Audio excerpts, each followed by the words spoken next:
कश्मीर की सियासत को जब जवाब देना हो तो जम्मू से एक बुलंद आवाज़ निकलती है। वो आवाज़ जो है किसी परिचय की मोहताज नहीं है, क्योंकि मेरे साथ अभी वो शख्स मौजूद है, वो नेता मौजूद हैं, पूर्व मंत्री मौजूद हैं, जो समय समय पर जम्मू की बात करते हैं और कश्मीर के नेताओं को ये कहते हैं जनाब अब तो सियासत छोड़ दीजिए। मैं बात कर रही हूँ हर्षदेव सिंह जी की। गुपकार डिक्लेरेशन उसकी शुरुआत हुई थी और तमाम कश्मीरी नेता एक मंच के नीचे आए थे। अब जम्मू में भी कहीं ना कहीं एक मांग सी उठ रही थी पिछले काफ़ी समय से, और लग रहा है कि वो समय नज़दीक है जब उस मांग को पूरा करने का समय आया है। Gupkar declaration versus Jammu declaration, ये एक नया रूप होगा और ये एक नई राजनीति जम्मू कश्मीर की देखने को मिलेगी। इनसे बात करने की कोशिश करेंगे। क्या लगता क्या है, Gupkar declaration versus Jammu declaration, क्या अलग होगा इसमें? देखिए, कश्मीर से तो अलग अलग सुर हमेशा उठते रहते हैं। कभी सेपरेटिस्ट के सुर उठते हैं, कभी 370 को रिवाइव करने की बात होती है, कभी पाकिस्तान के हक में बात होती है, और केंद्र की भी तवज्जो जो है वो कश्मीर के ऊपर ही रहती है। पिछले कई दशकों से हमने देखा है जम्मू नज़रअंदाज होते हुए। जम्मू को मार्जिनलाइज कर दिया गया है मुकम्मल तरीके से। पूरा फोकस जो है जम्मू कश्मीर के अंदर भी और बाहर से भी कश्मीर के ऊपर है। बिल्कुल। और आज की तारीख में भी कश्मीर के ऊपर फोकस है, लद्दाख के ऊपर फोकस है। कश्मीर जो है वो दिल्ली और कश्मीर के बीच में पिस रहा है। हमारे अधिकार जो हैं उनसे हमको वंचित कर दिया गया है। हमारी डेवलपमेंट कहाँ है, हमारा रोज़गार कहाँ है, एलोकेशन ऑफ फंड्स में हम लोग कहाँ हैं, और जो बड़े बड़े वादे जो हैं वो किए जाते हैं उसका सिला हमको जो है वो कभी नहीं मिलता है। वादे तो बहुत किए जाते हैं लेकिन मिलता जम्मू के लोगों को कुछ नहीं है। तो बहुत देर हो गई। अब लोगों के अंदर भी एक बात आ रही है, इनफ इज़ इनफ। कब तक हम इंतज़ार करेंगे? कब तक इसी तरीके से हम सेकंड फिडल रोड कश्मीर के साथ प्ले करते रहेंगे? जम्मू कश्मीर को आपने यूनियन टेरिटरी बना दिया और जम्मू को फिर से आपने एक अपेंडिक्स बना दिया कश्मीर का, कि कश्मीर फैसला करेगा जम्मू के लोगों के मुस्तकबिल का। जम्मू की डेस्टिनी जो है वो कश्मीर के हाथों में सौंप दी, क्योंकि सीटें ज़्यादा हैं।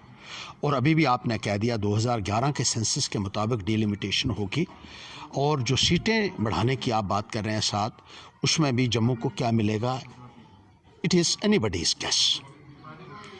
जम्मू को सेकंड फिडल रोल के साथ कब तक रिकंसाइल करना पड़ेगा, हम ये पूछना चाहते हैं इनसे। आज 370 के नारे दिल्ली से लगा रहे हैं, हमने ख़त्म कर दिया, वो कहते हैं हम ख़त्म नहीं होने देंगे। लेकिन जम्मू के लोग ये पूछना चाहते हैं कि हमने तो आपका सहयोग दिया था 370 को अबालिश करने के लिए, हमको क्या मिला? 370 को अबालिश करने के बाद आपने ये कहा था कि जम्मू के लोगों के साथ इंसाफ होगा, उनको अपना अधिकार मिलेगा, उनको जो हिस्सा उनका बनता है वो मिलेगा, और पुराना जो उन्होंने खोया है उसके लिए भी जम्मू के लोगों को कंपनसेट किया जाएगा। हो क्या रहा है? अभी हाल ही में लिस्ट निकली है फायर सर्विसेज की, जो आर्टिकल 370 अबॉलिश होने के बाद पहली लिस्ट निकली है, और उस पहली लिस्ट में ही 690 में से मात्र 70 के करीब लोग जो हैं वो जम्मू के हैं और 620 जो हैं वो कश्मीर के हैं। केंद्र में बीजेपी की सरकार है, यहाँ निज़ाम जो है वो बीजेपी चला रही है केंद्र सरकार के माध्यम से, यहाँ जो लेफ्टिनेंट गवर्नर या दूसरे ब्यूरोक्रेट्स लगाए हुए हैं उनके माध्यम से। लेकिन जम्मू का हिस्सा लगातार गिरता जा रहा है।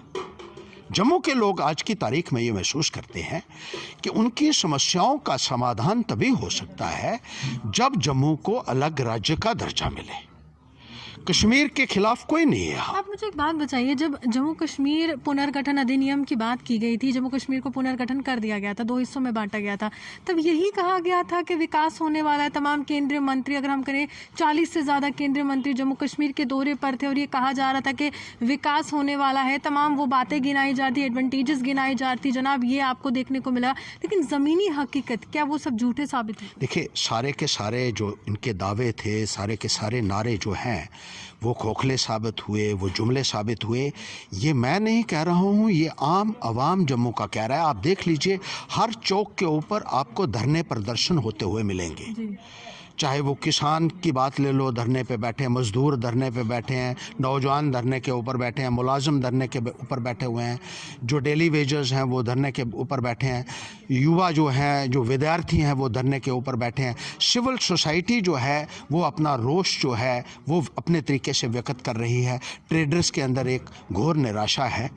यहाँ जम्मू को आपने फॉर ग्रांटेड ले लिया हुआ है। जम्मू के फैसले जो हैं वो आप कश्मीर को देखकर करते हैं।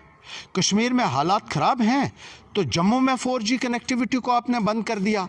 अरे क्या तुकबंदी है कि हालात कश्मीर के अंदर ख़राब हैं, जम्मू पीसफुल है, लेकिन आप कहते हैं वहाँ हालात ख़राब हैं इसलिए जम्मू में भी 4G नहीं चलाया जाएगा। एक इन्वेस्टर समिट यहाँ होनी थी जिसके लिए ये कहा गया था कि 1 लाख करोड़ रुपए का निवेश यहाँ होगा और उसके लिए बाकायदा तारीखें भी तय कर दी गई थी कि जम्मू में लोग आएंगे, इन्वेस्टर्स आएंगे और यहाँ जो है वो इन्वेस्टमेंट अपनी करेंगे, जिससे यहाँ जो है इकॉनमी को बूस्ट मिलेगा, यहाँ के नौजवानों को फ़ायदा होगा। लेकिन फिर कह दिया गया कि ये नहीं हो सकता क्योंकि कश्मीर के अंदर प्रॉब्लम है। कश्मीर की प्रॉब्लम्स के लिए जम्मू के लोगों को सज़ा देना कहाँ तक जायज़ है? आपको लगता है कि आपके इस अलायंस या फिर मैं कहूँ ये जो पूरी तरह से खाका बुना जा रहा है कि जम्मू को अलग राज्य का दर्जा दिया जाए, उस तरह की चीज़ें प्रदान हो, सुविधाएं प्रदान हो, कश्मीर से प्रतिक्रियाओं का दौर शुरू हो जाएगा? देखिए, कश्मीर के जैसे हमने कहा हम कश्मीर के खिलाफ नहीं है। हम तो ये कहते हैं कि कश्मीर को अपना हिस्सा दीजिए, आप लद्दाख को अपना हिस्सा दीजिए, लेकिन जम्मू के हिस्से को काट कर आप कहीं और देंगे तो फिर यहाँ जो है इल विल क्रिएट होगी, फिर यहाँ के लोग जो हैं उसको एक्सेप्ट करने के लिए तैयार नहीं होंगे। काफ़ी देर नहीं हो गई, ये काफ़ी देर पहले होना चाहिए था, क्योंकि हमने एम्स के समय भी यही देखा था, तमाम एजिटेशंस ही हम लड़ते हैं फिर जाके अपने हक पाते हैं। बिल्कुल आपने ठीक फरमाया है कि जम्मू के लोगों को छोटी से छोटी बात के लिए सड़कों के ऊपर आना पड़ता है। एम्स का जब मसला आया, एम्स दिल्ली में अनाउंस हुआ कि ये जम्मू के लिए है, लेकिन यहाँ बीजेपी के नेताओं ने ही जो सुख सरकार में थे उन्होंने कह दिया कि ये कश्मीर में जाएगा और कश्मीर से इसको कोई छीन नहीं सकता है। उस वक्त अखबारों में भी ये आया था, आपने देखा होगा, और जम्मू के लोगों को उस वक्त भी सड़कों के ऊपर उतरना पड़ा। सेंट्रल यूनिवर्सिटी लेने के लिए जम्मू के लोगों को सड़कों के ऊपर उतरना पड़ा। स्मार्ट सिटी लेने के लिए जम्मू के लोगों को सड़कों के ऊपर उतरना पड़ा। इवन के 2G शुरुआत करने के लिए भी लोगों को हड़तालें यहाँ जो है वो करनी पड़ी। और जम्मू में डोगरी सब्जेक्ट स्टार्ट करवाने के लिए भी यहाँ हमें प्रदर्शन करने पड़े, क्योंकि पिछली सरकार ने कश्मीरी लैंग्वेज जम्मू एरिया के कॉलेजेस में जो है ये कहा था कि 50 के करीब पोस्टें जो है हमने जो है वो इसके लिए दे दी गई हैं। हालांकि यहाँ जम्मू के कॉलेजेस में कश्मीरी कोई नहीं सीखता, नहीं पढ़ता है, लेकिन डोगरी की पोस्टें देने के बजाय कश्मीर और डोगरी की पोस्टें लेने के लिए भी यहाँ के लोगों को जो है वो सड़कों के ऊपर निकलना पड़ा। पर छोटी सी छोटी बात के लिए भी जम्मू के लोगों को सड़कों के ऊपर आना पड़ता है, प्रदर्शन करने पड़ते हैं, लड़ाई लड़नी पड़ती है, उसके बाद वो चीज़ हमें मिलती है। हमारे अधिकार कहाँ हैं? मैं पूछना चाहता हूँ। मौलिक अधिकारों से भी हमको वंचित कर दिया गया है। इलेक्शन यहाँ नहीं होती है क्योंकि कश्मीर के हालात ख़राब हैं। कश्मीर के गुनाहों की सज़ा कब तक आप जम्मू के लोगों को देते रहोगे, ये एक बहुत बड़ा सवाल है जो जम्मू का हर एक शख्स आपसे पूछना चाहता है। हर नौजवान पूछना चाहता है कि मेरा कसूर क्या है। अगर कश्मीर के लोगों ने गन उठाई तो वहीं से आप बात करते हो और उन्हीं को न्योता देते हो कि अगर आप गन छोड़ देते हो तो आपको नौकरी मिल जाएगी। और जम्मू के लोगों का कसूर क्या ये है कि हम राष्ट्रवादी लोग हैं, हमारे हिस्से की नौकरियां कश्मीर में चली जाती हैं, हमारा नौजवान क्या करेगा? आज सारे के सारे जो है बेरोज़गार नौजवान अलग अलग शोबा में ट्रेंड हैं। रहबरे खेल है, NYCs है, NYVs है, और कॉन्ट्रैक्चुअल लेक्चर जो हाईली क्वालिफाइड जो हैं, हमारे डेली रेटेड वर्कर्स हैं, हमारे जो दूसरे फार्मासिस्ट ट्रेंड हैं, अलग अलग जो हैं हमारे जो सेक्शन से युवा हैं, उनके साथ तो आप वादे तो करते हैं। इलेक्शन के दौरान कहा हमें दे दीजिए सीटें, हम तो बहुत बड़े चैंपियन हैं जम्मू के।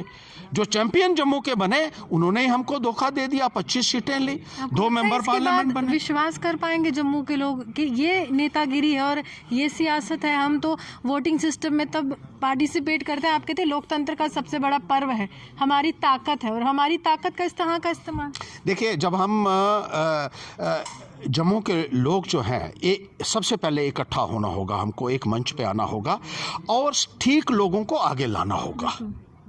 अच्छे लोगों को लाना होगा। हम देखते हैं कि ये कौन सी पार्टी है, इसके पास कितने पैसे हैं, इसके पास कितना गाड़ियां का काफिला है, इनके पास झंडे कितने हैं, कितने कितने जहाज़ लेकर ये पार्टी आई है, और ये बहुत बड़ी पार्टी है, ये बहुत छोटी पार्टी है। उस चक्कर में हम अपना बहुत कुछ खो देते हैं। आप देख लीजिए कश्मीर के लोगों को वो इकट्ठा हो जाते हैं एकदम से।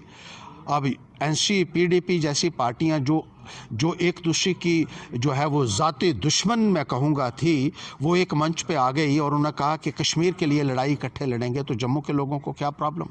जम्मू के लोग भी आइए, एक साथ चलिए, जब इलेक्शंस होगी तो देख लेंगे। और जम्मू के लोगों को भी ये मैं कहना चाहूँगा, मेरी ये विनती होगी हाथ जोड़ के कि हम उन प्रतिनिधियों को चुने जो हमारी आवाज़ बुलंद कर सकते हों। हम किसी पार्टी के चक्कर में पड़कर कि ये बहुत बड़ी पार्टी है, ये फलाने आदमी की पार्टी है, ये दिल्ली की पार्टी है, ये फलां की पार्टी है, उस चक्कर में आकर हम जो है अपना वोट दे देते हैं और उसके बाद जो है हमें पछताना पड़ता है। नुमाइंदे अच्छे देखिए, उन लोगों को देखिए जो आपकी लड़ाई जो है वो असेंबली के अंदर लड़ सकें, आपके अधिकारों की सुरक्षा कर सकें। पैंथर्स पार्टी ने तो बार बार साबित भी किया है इस संदर्भ में। हमारे 3 एमएलए भी थे, 4 भी थे, लेकिन हमने कभी भी सरेंडर नहीं किया। और जिस किस्म की वारदातें भारतीय जनता पार्टी की सरकार में हुई, आपने देखा कि पाकिस्तान जिंदाबाद के नारे असेंबली के अंदर एक कश्मीर का एमएलए लगाता है और भारतीय जनता पार्टी के 25 के 25 एमएलए उसका मुंह देखते रहते हैं, उसका कोई उसको कन्फ्रंट नहीं कर पाया। क्या इस किस्म के नुमाइंदे हमें चाहिए कि जो नतमस्तक हो जाएं और ऐसी सिचुएशन में भी जम्मू के मान और सम्मान की जो रक्षा ना कर सके?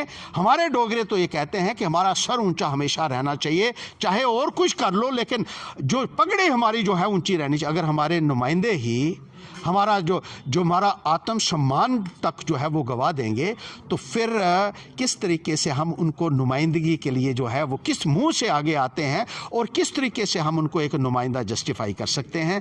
आज हम इसीलिए बैठ रहे हैं कि हम इकट्ठे हों और प्राथमिकता हमारी जो है वो ये होनी चाहिए कि हम जम्मू के लोगों को बेहतर किस तरीके से सर्व कर सकते हैं, उनके अधिकारों की रक्षा कैसे कर सकते हैं। अल्टीमेट सोल्यूशन जो है हम कहते हैं कि स्टेटहुड ही है, लेकिन एक लंबी लड़ाई इसके लिए लड़ने की ज़रूरत है। आज 20 संस्थाएं जो हैं यहाँ हमारे साथ थी और संस्थाओं के साथ हमारी बातचीत जो है वो आने वाले वक्त में होगी, तब ताकि हम सब जो मिलकर जो इश्यूज़ हैं, जो जम्मू के इश्यूज़ हैं, जो नौजवानों के इश्यूज़ हैं, जो विद्यार्थियों के इश्यूज़ हैं, जो सिविल सोसाइटीज़ के इश्यूज़ हैं, उनको उभार सके। अभी तक जम्मू को कुछ भी नहीं मिला है, ये बात सबको तस्लीम करनी होगी। अभी तक सिर्फ टोल प्लाजाज मिले हैं हमें, आर्टिकल 370 भी अबॉलिश हो गया, सब कुछ हो गया, लेकिन भेदभाव जो का तो है, इस भेदभाव को ख़त्म करना होगा। तो एक लंबी लड़ाई लड़ने के लिए हम सबको तैयार होना पड़ेगा और मिलजुल कर अपने अधिकारों की सुरक्षा करने के लिए लोगों से भी हम ये अपील करेंगे कि उन लोगों के साथ चलिए, उन लोगों को मजबूत कीजिए जो जम्मू को मजबूती दे सके और जम्मू को सुरक्षित कर सके। चलिए, साफ तौर पर आपको राजनीतिक दल नहीं देखना है, बल्कि आपको व्यक्तित्व देखना है कि सामने वाला व्यक्ति क्या है। पार्टी सिंबल नहीं देखना है, बल्कि ये देखना है कि उसके जहन में क्या देश सेवा है, क्या जन सेवा है, क्या उस तरह से भाव हैं कि वो आपके लिए कहीं पर भी एक प्रतिनिधि के तौर पर सामने आ सके, चाहे सांसद हो चाहे विधायक हो। लेकिन नेता तो आपने चुनना है और आप जानते हैं वोट की ताकत जो है वो सबसे सर्वप्रिय होती है। इसी के साथ जर्नलिस्ट पारस के साथ मैं रूहानी आपसे विदा लेती हूं। नमस्कार।